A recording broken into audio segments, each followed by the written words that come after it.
तो कल हमने इन्वेंशन के बारे में बताया था कि कोई भी अगर जो इन्वेंशन हो तो उसमें हम लोग आर्टिकल का प्रयोग करते हैं। नोट में भी बताया था कि लेकिन कुछ जगह ऐसा है जहां पर ए एन का तो आज प्रयोग किए हैं, कल बता दिए हैं। और आज अब हम बता रहे हैं कि किसी भी वाद्य यंत्र अर्थात म्यूजिकल इंस्ट्रूमेंट है। आपने बहुत सारे म्यूजिकल इंस्ट्रूमेंट के देखा होगा, बांसुरी हुआ, तबला हुआ, ढोलक हुआ, हारमोनिया हुआ, पियानो हुआ, गिटार हुआ। ये सब क्या है? वाद्य यंत्र है जो हम लोग किसी संगीत में हम इस लोगों को बजाने का काम करते हैं। तो इन वाद्य यंत्रों अर्थात म्यूजिकल इंस्ट्रूमेंट के नाम के पहले भी हम लोग दी का प्रयोग करते हैं before the name of the musical instrument. लेकिन इसमें ये क्या है, अगर वह म्यूजिकल इंस्ट्रूमेंट जो है जाति का, उसकी जाति का बोध हो, वैसी परिस्थिति में हम लोग दी का प्रयोग करते हैं। तो आप लोगों ने देख लिया कि म्यूजिकल इंस्ट्रूमेंट के नाम के पहले हम लोग दी का प्रयोग करते हैं before the name of the musical instrument. लेकिन वह म्यूजिकल इंस्ट्रूमेंट से उसकी जाति का बोध हो तब इसका हम लोग प्रयोग करते हैं। जैसे द नेम ऑफ, हम कहते हैं the plus name of musical instrument structure हुआ। जैसे दी तबला हुआ, दी हारमोनियम हुआ, दी पियानो हुआ, दी गिटार हुआ, दी फ्लूट हुआ, बांसुरी। इस तरह के आप बहुत सारे वाद्य यंत्र का बात लिख सकते हैं। जैसे I can a play the, हाँ चलिए तबला से हम बात करते हैं। He wants to learn the tabla. देखिए तबला के आगे दी का प्रयोग करते हैं। The harmonium, I can play the या on the harmonium very well. Piano, she plays the piano every night. The guitar, Mohan can not a play the guitar.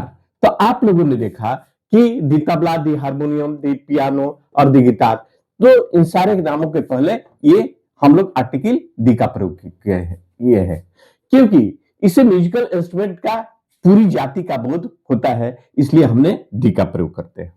अब यही थोड़ा सा नोट में हम लोग देखते हैं कि जब म्यूजिकल इंस्ट्रूमेंट के नाम का प्रयोग काउंटेबल नाउन की तरह हो, काउंटेबल नाउन की तरह हो, तो वैसी परिस्थिति में आर्टिकल का प्रयोग करते हैं, ए एन का प्रयोग करते हैं। जब वही म्यूजिकल इंस्ट्रूमेंट का प्रयोग काउंटेबल नाउन की तरह हो तो इसके पहले हम लोग आर्टिकल ए एन का प्रयोग करते हैं। और जनरल रूप में जो है यानी सामान्य रूप में है अर्थात पूरी जाति का जब बोध कराता है तो उसमें हम दी आर्टिकल का प्रयोग करते हैं।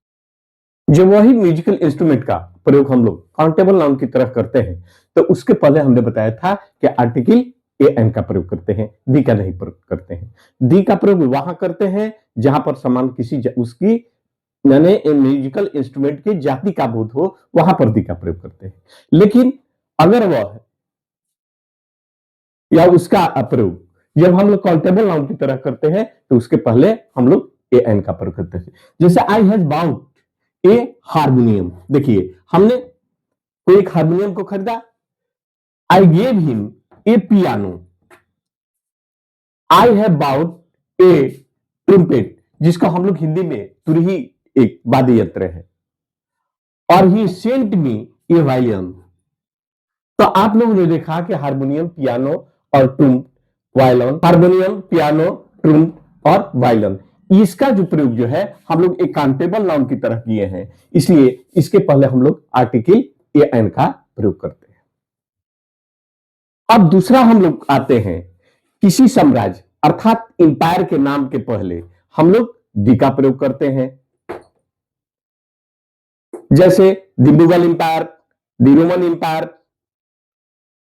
किसी वंश, मौर्य वंश, सूर्य वंश, चंद्र वंश, इस तरह का बहुत सारे हैं, उनके नाम के पहले भी हम लोग दी का प्रयोग के पहले हम लोग दी का प्रयोग करते हैं। जैसे the slave dynasty, the Maurya dynasty, the Suryavanshi, Chandravanshi, इस तरह का बहुत सारे जो है इन सारों का जो वंश परंपरा जो चला आता है उसके पहले भी हम लोग दी का प्रयोग करते हैं। ऐतिहासिक इमारत माने हिस्टोरिकल बिल्डिंग, हिस्टोरिकल बिल्डिंग के नाम के पहले भी हम लोग दी का प्रयोग करते हैं। जैसे the plus name of the historical building, the pyramids, the Taj Mahal, the Red Fort, the Qutub Minar. तो इसके पहले भी हम लोग जो भी हिस्टोरिकल बिल्डिंग है उसके नाम के पहले हम लोग दी का प्रयोग करते हैं। ऐतिहासिक घटना, हिस्टोरिकल इवेंट के पहले भी हम लोग दी का प्रयोग करते हैं। यहां दी प्लस की हिस्टोरिकल इवेंट जैसे the battle of Panipat, the French revolution, तो इन सारे नामों के पहले भी हम लोग दी का प्रयोग करते हैं। तो आप लोगों ने देखा कि हिस्टोरिकल बिल्डिंग के पहले हम लोग दी का प्रयोग करते हैं और हिस्टोरिकल इवेंट के पहले भी हम लोग दी का प्रयोग करते हैं। ऐतिहासिक अवधि या काल, हिस्टोरिकल जिसको पीरियड और एज कहते हैं, उसके भी पहले हम लोग दी का प्रयोग करते हैं। The plus historical period or age जैसे the restoration period, the Victorian age, the Elizabeth age, वेथन एज, तो इन सारे के पहले हम लोग भी दी का प्रयोग करते हैं। हमने एग्जाम्पल बहुत कम दे रहे हैं, इसकी आपकी चिंता करने की जरूरत है नहीं है। आप बहुत इस तरह की बात को देखें, क्योंकि अगर मैथ का आप सूत्र जान गए तो बहुत सारे आप सबको सोल्व कर सकते हैं, और मैथ के सूत्र पर आपका कमांड नहीं है तो आप साधारण से साधारण मैथ को आप नहीं कर सकते हैं, इसलिए आप पर। तो आपने देखा कि ऐतिहासिक अवधि, डायनेस्टी, ये सारा चीज को हमने बता दिया कि इन सब के पहले हम लोग दी का प्रयोग करते हैं। अब एक और भी आप देख लीजिए कि जब कोई वस्तु यानी दुनिया में या संसार में या अंतरिक्ष में या यूनिवर्स में या ब्रह्मांड में जो भी हो कर सकते हैं, अनूठा हो, यूनिक हो, उसके पहले हम लोग दी का प्रयोग करते हैं, और वह संसार में एक ही हो, यह भी दिमाग में रख लीजिएगा।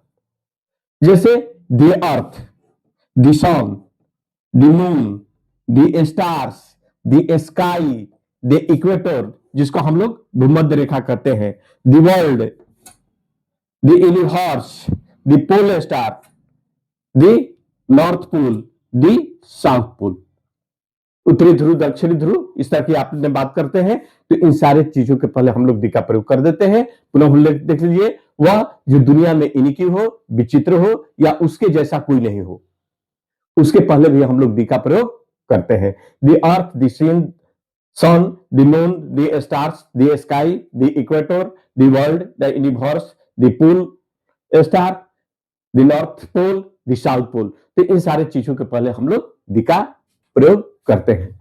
आज हम